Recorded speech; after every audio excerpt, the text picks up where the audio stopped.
Hello, everybody, and welcome back to Blue Jays Today, coming to you from the Sports Interaction Studio, where we always got something to say about the Toronto Blue Jays. I'm your host, Adam Paddle. And I'm your host, Nicholas Playalog. And in this one, folks, it is going to pain us to do it. We are both ill at this current juncture. We're both very tired and honestly do not want to relive what transpired last night. But we are going to go through, break down that Game 7 game, which, by the way, I want to say it right here, right now, so there's nobody in the comments freaking out about us. Incredible baseball game. Yeah. One of the greatest baseball games I have ever watched. A massive GG to the LA Dodgers, to their fan base.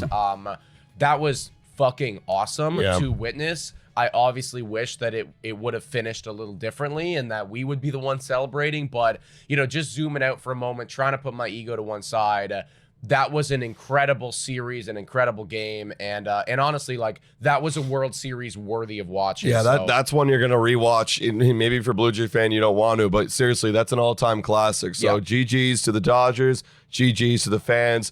Let's break this one down, guys, because it was not good. It's going to hurt. It's going to hurt. Like for most of the game, you start off, obviously it's pitching duel. It's a battle. And then you really break through with that Bo Bichette homer right off near the beginning. It was third inning. Yeah, it looked like the first year because we went to extras. But third inning, Bo Bichette hits the homer. I was getting videos of people cheering in the streets. You know, Scotiabank Arena filled up. Everyone was celebrating. Yep. That felt like the moment to bring the Blue Jays to victory because we jumped to an 83% chance to win after that bomb. And at that current juncture of time, the Dodgers hadn't done anything offensively speaking. Max was looking really solid at that point. And to be honest with you, like, that offense of the LA Dodgers, like, they were relatively cold the entirety of the series, right? Like, correct me if I'm wrong here, but 5 was the maximum amount of no 6, sorry, in Game 3. We went to extras. But you know, it's like they weren't going insane. You know, there was a lot of guys in that lineup that were not playing their best baseball, and dropping 3 runs like that, knowing that you had not only Max Scherzer but the entirety of your pen available, things were obviously feeling very good. Now they did follow up, and in that 4th inning, they got one back. So credit where credit is due. They showed a little sign of life right there. And then the 6th came around. They scored 1, but then Blue Jays answered right back, and you had a 4-2 score. Andres Jimenez with the double, and 4-2 was where it was at right up until the 8th. And in the 8th, the LA Dodgers were capable of getting one more Max Muncy solo shot.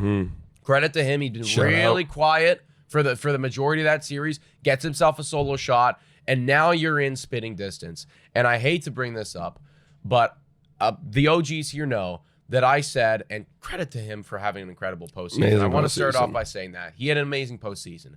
But I said, walking into this postseason, I said, there's going to come a game at some point. There's going to be a time where Jeff Hoffman blows a save. I said that several times. I knew it was going to happen. It was going to happen eventually. And leading up to this moment, he was immaculate in the postseason, and his numbers still look phenomenal. But sadly, a 1-run lead was not enough. And in the 9th inning, he had that blown save. And Miguel Rojas, of all people. I know. He had 7 homers on the regular season. And honestly, I said this during the live broadcast. That is the best move Dave Roberts ever made, was benching Páez for Rojas in that 9th spot. I mean, clearly it paid off dividends because that tied up the mother-loving ball game. But the drama did not stop there. It was an insane 9th inning. It was absolutely insane because you had that homer.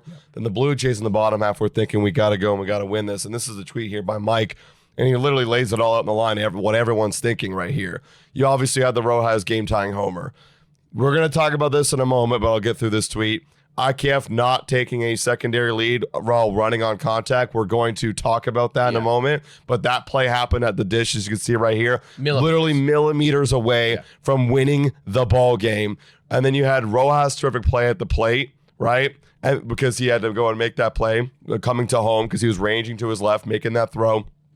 And he's Páez bonkers catch. You had a ball driven deep, and they ran into each other. Kike and Páez ran into each other. We thought the game was over. It was done. That ball was, it felt like that ball was up in the sky for like infinite time. Because there were so many thoughts that went through my brain. I was like, if this just fall, I had that literal, I'm like, if this just falls, it's over. It's done. And Kike was running. You know, I thought Kike was the one that was going to make the play, and his back was turned to the hitter. Right, his back was turned, and usually when that happens, it's like, okay, either this is going to be a double or a homer, or he's about to make an insane catch and save the game. And in fact, he didn't. He got bodied out by Andy Paes, who came in and was somehow capable of holding like. I don't know how you do that, man. And leaping out of the with air. Somebody.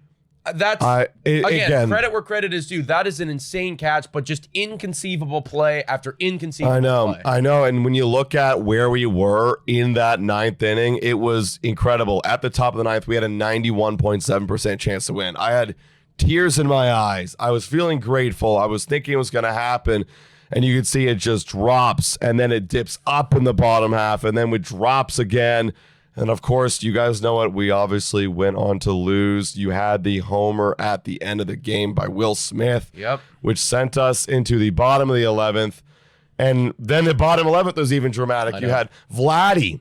You had a leadoff double. What more could you ask for? You had Isaiah Kiner-Falefa bunting to move him over. Then you had Barsha walking. It's 1st and 3rd.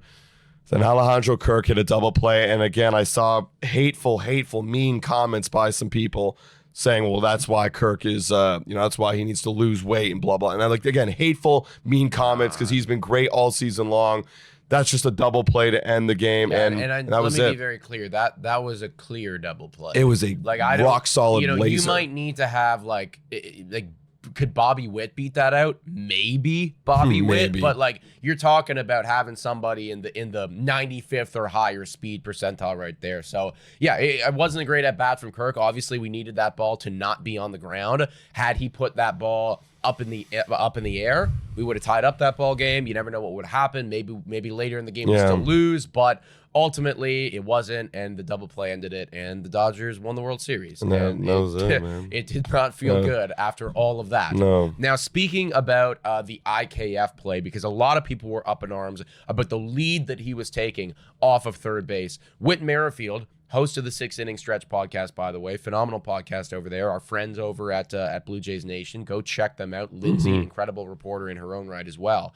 Whit Merrifield came out and said he did exactly right here. Speaking about IKF and where he was. The number one rule with bases loaded and less than 2 outs is you cannot get doubled up on a line drive to third. This is basic stuff you learn as a child. Yep. So your lead is as far as the third baseman is from the bag. He did this perfect. So he was playing it safe, right? Because think about it. I mean, if he starts going, I mean, that happened the previous night, right? Barsha got a little too aggressive. Not at third base, but you understand my meaning. Barsha got a little too aggressive. We got doubled up on something that we shouldn't have, and the game was over. IKF was playing it the way that he's supposed to be playing it safe, and on contact, he was fucking off like a rocket, and sadly, they made a good play, They made a really good defensive play, and we are talking about milliseconds, millimeters between, Will Smith's foot being off the bag and us winning a World Series. Right? Look, you could make all the arguments right here, as you can see, as Witt's talking about being the same distance away from third as the third baseman. Get a freaking ruler out here, but it's tough to tell how much, could he get a step further? Maybe, woulda, shoulda, coulda. But first of all, on contact, he's got to make sure the ball's on the ground. And right there he does, and he's off. Yeah. And again, you have to make an insane play. He ranges back and makes the throw. That's Rojas, obviously Yamamoto's MVP because he literally was the best player in the series. Hats off to him. He killed us. But literally, Rojas, ever since coming in the last 2 games, he's been killing it with the homer and with that play at the end right there. So anyone getting on IKF, I think you're wrong for doing so. And I think honestly, I want to say that there's bigger fish to fry here than that. But I'm not actually that upset at anyone on the Toronto Blue Jays. I think that there was a lot of missed opportunities there. Things that, looking back, it's how did we not have that? I think about the inning where, Bo Bichette got on base and sadly, because he's injured, clogged the base paths. And, now looking back at it, it's okay, if somebody else was there, we probably score that inning, right? You know, because he was just going station to station every time. We ended up with the bases loaded. And if it wasn't Bo Bichette and if somebody quicker was in there, we probably score and we don't end up going to extras. But again, it's like, this is one of those things where in the moment, you don't know that. Like, if John Schneider would have pinch run for Bo Bichette in that moment of time, also, we wouldn't have hit a 3-run homer either. We wouldn't have hit a 3-run homer later, right? So it's like all of these things are connected, and there's a lot of moments of time. I even think about Game 6, and it's like, shit, like the lodged ball and Barger, you know, getting doubled up at the end, right? It's like you had a chance to get them there too. That's baseball, man. Like, I mean, this is the best. We haven't seen this type of baseball during the regular season, but this is what happens when you heighten things right now in the World Series. Game 6, 7, things like this really stick out. It was an incredible game. And we can look at back and we could think about what coulda, shoulda, woulda happened, but it happened. Yes. And there's a lot of things that could have went our way, a lot of things that did go our way, and a lot of things that didn't go our way. But at the end of the day, the Blue Jays lost in a dramatic fashion, folks. And I got to just tip my hat to the Blue Jays right now. Just probably the best Blue Jay team we have ever seen in my lifetime. And I know a lot of people who even saw 92, 93 said this was the best team they've ever seen. And numbers don't lie. Yeah. This was the best offense in postseason history. They led all of baseball with that. It is an offensive performance that we will remember forever. Just absolutely unbelievable. And I got to give a shout out to my guy Caleb Joseph over here on Sportsnet, who's getting trolled by Dodger fans. A lot of Dodger fan trolls out there right now, and saying that, like, you know, quoting his thing right here, saying it's going to sound like sour grapes, but I don't really give a shit. I think the better team did not win this series. And all the Dodger fans, well, it's like, well, clearly the better team won the series because they won 4 games, and you have an absolute point to make about that. But the Blue Jays on the paper were the better team. Yeah, if I can jump in here, I don't want to be a sore loser, and I don't think I am by saying this, but I do truly believe that, and why this feels like such the gut punch that it isn't just the fact that the Jays lost, but it's the fact that up until that moment of time, they were performing like the better squad. And okay, you know what? Maybe Dodgers, if you go head to head with the LA Dodgers 1,000 times, do they come out on top? Maybe. I don't know. But this was a 7-game series. And in that 7-game series, the numbers back up that the Toronto Blue Jays were performing like the better squad. They had the better offense by almost 100 OPS points, by almost 70 batting average points. They were racking up the hits like crazy. And they had the better pitching staff, which is a wild thing to say because that was supposed to be the, you know, superhuman strength of the LA Dodgers, was that they had a historically good pitching staff. But in this series, in this 7-game series, Toronto's pitchers outperformed them. And regardless of all of that, regardless of the great offense, regardless of the great pitching, Toronto still lost. So I can't say that they're the better team because they did still lose, but they certainly performed like a team that was capable of winning the World Series. And that is why this is just so sickening and heartbreaking. And it goes to show, and it highlights even more, you know, we haven't seen an MVP pitcher for a long time. Like Yamamoto, after throwing 96 pitches the prior day, comes out and closes and shuts the door on the Blue Jays. Incredible. Like, again, like, we're looking at all these numbers, but that just goes to show that his performance was even more masterful. The fact that everyone else was not performing well, but when you came in, it meant a shitload. I thought about this in the shower this morning. The Toronto Blue Jays had the most hits and the most runs scored in postseason history. All right? That's the best offense that we have ever seen in the postseason. Yamamoto came out, and how many innings did he throw? 18? It was something ridiculous like that. Oh, God, I don't even... Because he did a complete game, then he did another 6, and then yesterday he came in and he threw how many? He threw 2.2. So just shy of 17.2 innings. And he let up 2 earned runs to the greatest postseason offense that we have ever seen. So I don't want to take anything away from the LA Dodgers in winning this series. And please do not take our, cut little baby clips of our words right here and misconstrue them. You guys won. And it is a massive GG and an incredible performance by Yamamoto. And I don't want to come off as a sore loser here because holy shit, like that was a crazy series. And you do deserve to win because you battled through that adversity. Yeah. You did. You fought through that adversity and you were capable of coming back from a deficit of 3-2. Also, wow, it is just so tough when you look at all those statistics and think, I know, it was right there. I know, and that's why it's going to hurt even more. Like if we played like garbage this series and they outperformed us, I could swallow that pill, okay. But it's the fact that they were amazing, and I've again never seen a team like this. This will be probably the greatest team I've ever seen, and I hope to God I'm wrong. But it's hard to beat the best offense in the entire postseason of all time. So GG's the Dodgers, great series, amazing run, Blue Jay fans. Now where does that leave us now? Obviously, I think both Nick and I can agree we need some time to heal. We got to recover from this entire postseason. Too early to be thinking about all the big free agent and stuff. But that's where we're kind of at. That's next, right? Everyone's always been asking us, well, what do you guys do in the offseason? We're going to be looking at the free agents coming up. I don't think anybody, even if I'm Bo Bichette right now, I'm probably not thinking about my free agent class. No. And I don't think that you're going to be getting a call from Ross or Mark in the next couple days. Not tomorrow. Just simply because like Mark, they flashed over to Mark Shapiro. He was in one of the booths up there with his family, and he was gutted. His son and his daughter were both, consoling him, and I'm even getting a little emotional thinking about it. Right, I know that we've had our differences with Ross and with Mark, but at the end of the day, like those two guys, they wanted this more than anyone. Their vision came to life, and they were, a couple outs, one play away from seeing it, come to fruition and having it be immortalized. So yeah, I certainly feel for those guys. They're going to take, I think, probably a couple days to let this one sink in. But then there is going to be work to be done because looking over at all of the impending free agents by the Toronto Blue Jays, there is quite a lot of notable guys right here. Shane Bieber has a player option for $16 million.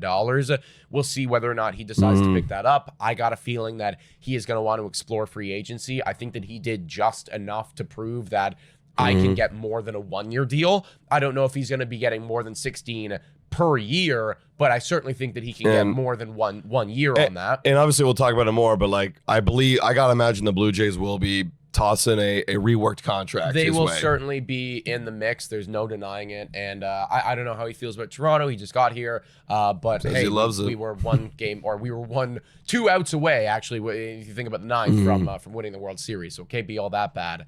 And then you got a plethora of pretty important free agents here. Bo obviously leading the charge here. And I do anticipate that once the dust settles here, they will be in the mix for him and certainly be the sorry, I'm very ill. The strongest suit. We're tired. But then IKF, Chris Bassett, a lot of pitchers here. Chris Bassett, Scherzer, Sir Anthony Dominguez, and Ty France as well. So a lot of work to be done in the offseason, and I do anticipate that on top of even just re-signing those guys, like we were 1 pitch away from winning the World Series. Exactly. You're gonna go all in again. Exactly. And look, like people have asked us, does this World Series run help you get more free agents? Absolutely. Because you're looking at the Dodgers right now, and they're going to splash their money around. They're going to do their Dodger thing. But what's the next best team to take down the Dodgers? The Toronto Blue Jays, right? So, and what do they need? They need a lot of pitching. I think the offense, we're going to be pretty good if we get Bo back. Maybe you get one more bat, who knows? But I look at that pitching staff, and if I'm a pitcher and I want to beat the Dodgers, I'm probably looking at Toronto. We'll explore that option more in many, many videos, many, many live streams to come. Yeah. But, the mission now is clear. You got to get back to the dance, and you got to get revenge. And you have to finish it, right? Got to finish the job. Fuck, man. You had him. You took them all the way. You took them all the way. The world champs. You put them on the ropes, and you were so close to getting the knockout, and they came to life. They came to life at the very end. So, GG to the LA Dodgers. GG to their fan base once again. Was that the greatest pitching performance in a series that you've ever 100%. seen? I think for me, no doubt. The fact that you came out the day after, and shut it down, is unbelievable. Is actually like everything that we thought we knew about pitchers, where it's like, oh, you throw 100 pitches, your arm should be dead. Like it's like falling off your body the following day. That's why he came out and dropped 2.2 innings in the clutchest moment against the best offense, and saved them unbelievable stuff. Yamamoto, man. Most respect for Yamamoto. Fucking crazy. I have the most respect for Yamamoto. He's unbelievable. And I am happy that they gave him the World Series MVP. Absolutely. We said that, you know, while the game was going on, even if they go on to win, as much as Ohtani had his moment in his game and he was great, we got beat by Yamamoto. Yeah, Yamamoto was godsend, man. So, chat, if you enjoyed this ride with us, please hit that like button, man. Subscribe to Blue Jays Today if you haven't done so already. We appreciate all of you guys, man. What a series. What a ride. We're not going anywhere, though. We'll see what happens this free agent. Maybe somewhere for a couple days, but after that, we'll be back. Yeah, I think no one will blame us. And honestly, if I were you guys, I'm shocked you're even here right now. I couldn't watch any content. No. I gotta avoid the Blue Jays and sports for a little bit. But as soon as we see some rumblings about Blue Jays and free agents, you know where to get your latest Blue Jays news and updates right here, Blue Jays Today. Yeah, please make sure to hit that like, smash that subscribe button. Thank you guys as well for an incredible season. It truly was remarkable. We're only a handful of subscribers away from getting to 45,000, which is miraculous. So if you want to join the community, please do so. Also, if you have the opportunity, please hit that hype button. It really helps the channel out a bunch. Shout out to all of our YouTube members. You guys are amazing. $4 a month become a YouTube member. And yeah, guys, thank you so much for watching. And as always, go Jays, go.